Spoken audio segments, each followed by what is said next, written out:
उसमें जाने का। हर छात्र का ये एक सपना होता है जो मेधावी छात्र होता है, और हर माता पिता का ये सपना होता है कि उसका बेटा आगे बढ़े और सबसे बड़ी पोस्ट पर जाए।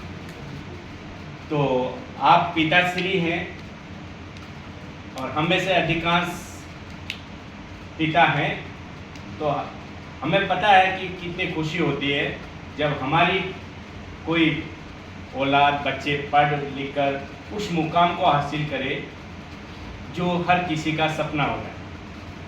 तो आपने सपनों को हासिल किया है, तो मैं गोविंद जी को बहुत बहुत बधाई देता हूँ कि आपके सपने ऊपर वाले ने और आपकी बच्ची ने जो आपने सपने देखे। कई बार बच्चे होते हैं कहते नहीं हैं, माता पिता की भावनाओं को समझ लेते हैं और उसके अनुरूप इतनी मेहनत करते हैं कि उनको बहुत सारी समाज के अंदर उनका फ्रेंड सर्कल होता है, तो जो फ्रेंड सर्कल के अंदर मौज मस्ती होती है वो भी चाहते हैं करें, लेकिन एक उद्देश्य और एक लक्ष्य सेट होता है और उनके दिमाग में अपने माता पिता के सपने, समाज की सेवा, और जैसा कि मैडम ने बताया और वो वर्तमान समाज की हकीकत भी है, नारी स्वतंत्रता की बात आई है। तो यदि लक्ष्य बनाकर मेहनत की जाए कोई भी मंजिला संभव नहीं है, ये ममता जी ने सिद्ध करके दिखाया है। और हमारे लिए खुशी की बात है, हमारे परिवार का एक सदस्य शिक्षा विभाग का जो सर्वोच्च प्रशासनिक सेवा होती है उसके अंदर चयन होना, ये साधारण रूप से सहज रूप से हमारे साथ बैठी है, ये इतना सहज नहीं है। इसके संघर्ष और मेहनत है वो मैं समझ सकता हूँ, आप लोग भी समझते हैं। ये बहुत सहज भाव से ये चीज़ें जो हो रही है वो इतनी सहज नहीं है।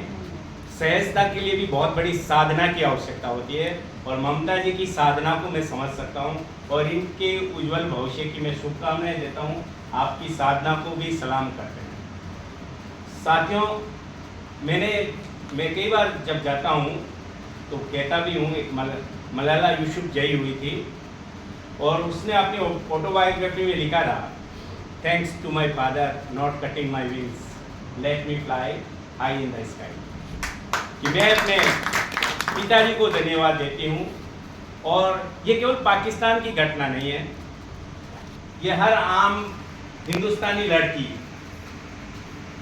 जो कम से कम 50% ऐसी लड़कियाँ होती है बहुत ऊंचा मुकाम हासिल कर सकती है, लेकिन कहीं न कहीं परिवार और समाज के अंदर जो अभी रूढ़िवाद है, जो उचित परंपराएं हैं, उनकी शिकार हो जाती है, कुरीतियों की शिकार हो जाती है। लेकिन सलाम ऐसे लोगों को भी, गोविंद जी जैसे, जिन्होंने इन परंपराओं को तोड़ा, रूढ़ियों को तोड़ा और एक मजबूती के साथ पीछे खड़ा होना होता है और करना कुछ नहीं होता है।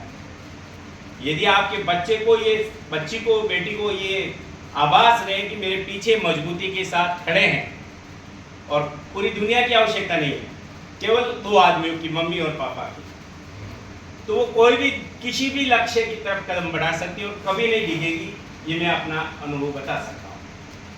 तो इनकी भी बहुत बड़ी इसमें योगदान है और ममता जी ने, हम उम्मीद करेंगे जहाँ भी जाएं, और आपने अपने भाषण में जिक्र भी कर दिया, ये इन जड़ों को भूलने वाले नहीं हैं, क्योंकि इन्हीं दौरों से, एक छोटे से गांव से निकलकर उस मंजिल तक पहुंचना और उसी सहजता को आज तक बरकरार रखना, ये बड़ी बात है।